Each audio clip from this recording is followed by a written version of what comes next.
Gotcha. Hey, Black. Yeah, man. A lot of people COVID money running out now, man.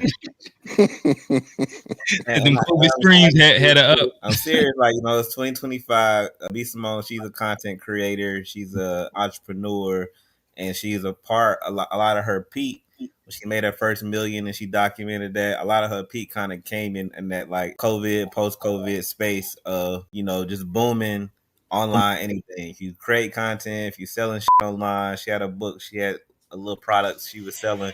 So she was booming. So I think people like her get in that space of getting that money quick and thinking like, all right, I'm gonna stay booming. But that the analytics drop, the views drop, your sales kind of paying out, and then but your spending doesn't. So Mhm. been creating this lifestyle, but don't really have the liquid enough income to maintain it. With the content creating world is very fickle. She 'Cause signed that 20 off lease. yeah, you can be Kai Cenat one week, and then you can be Cat Stacks the next. So everybody time and come go. So it's like what you do when you get Oh your man, moment. Cat Stacks. That's the early 2010s name. Yeah, but she was hot for a moment. Yeah, she was the original Cardi B. So everybody get their moment. I think she was being transparent, and that's part of her brand too. Is like transparent honesty and saying shit that you probably shouldn't say in public, but it's what it's doing inadvertently is getting her back in the news. Whether it's negative news, whether she getting joked and memed or whatever, facing your name is back in the news cycle. And that's all these people kind of care about. It's trending again, and then what you do with the trend is up to you.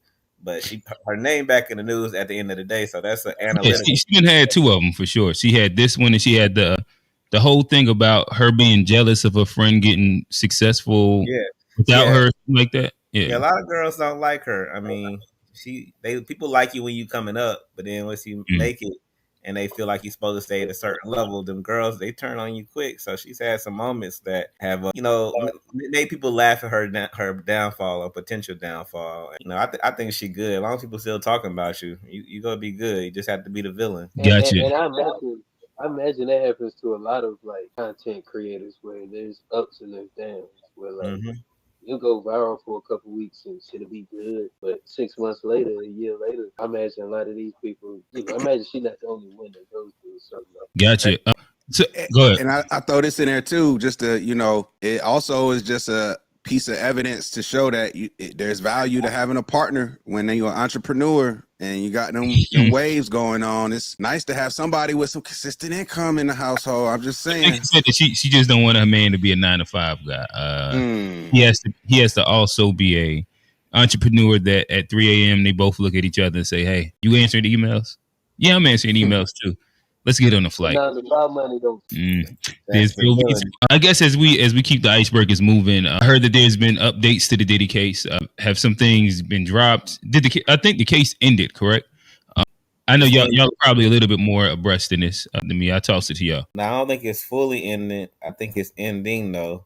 And Okay. then as it ended, the prosecutors have dropped a lot of different charges. I guess that they know it's not no chance of them sticking to focus on charges that they can maybe prove. Mm. So he's still charged with some things, but he got a lot of big things dropped: kidnapping, trafficking, arson. So the cutting, like that was admitted.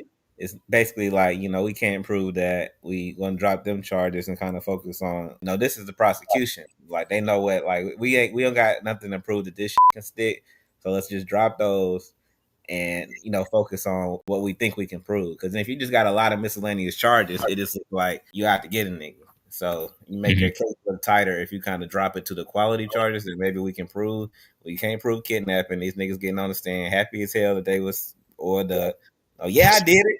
Yeah, I went and rubbed my shit all over. It was like the witnesses fucked this whole thing up because they looked like Oh, victims jealous. in the beginning, but then they all But started getting Diddy and into them didn't telling even their call him stories. with. Like, yeah, I was there and it was this, and I wanted 10K, and I was sad, but fuck it, I was coming back. Like, what? Everybody in this whole thing had the opportunity to get the fuck away from this man. He's one of the busiest dudes in the world. Like, if you wanted to get away from Diddy, you can get away from the nigga. Well, yeah, Diddy didn't even call any witnesses. They rested their case without even calling a single witness. Yeah, don't fuck your shit up because they ain't proved nothing. Well, they did all they damage on the offense. The prosecution put them folks up there and the cross examination was wicked, and a lot of them people were shown to be, not good Discredible. witnesses. Yeah, they They discredited had bad everybody that character. came up there. And I'd have to look to see what exactly, like, I saw a lot of shit they dropped. I'd want to see exactly what they are running with, like the charges that like they decided to like go with after, because it was a lot they got dropped. So I need to see exactly what they are specifically charging them with at the end of the day after everything. And if the prosecution, after everything goes down, if the prosecution dropping charges, that's still for the defense every time. So I got some info in terms of the charges, on the clarity of the charges. So in terms of the drop charges, it was 3 racketeering predicates. So under that RICO charge, they had X amount of predicates they were trying to charge, to say that this was indeed a RICO. And so those predicates that they dropped was the attempted arson, the attempted kidnapping, and aiding and abetting sex trafficking allegations.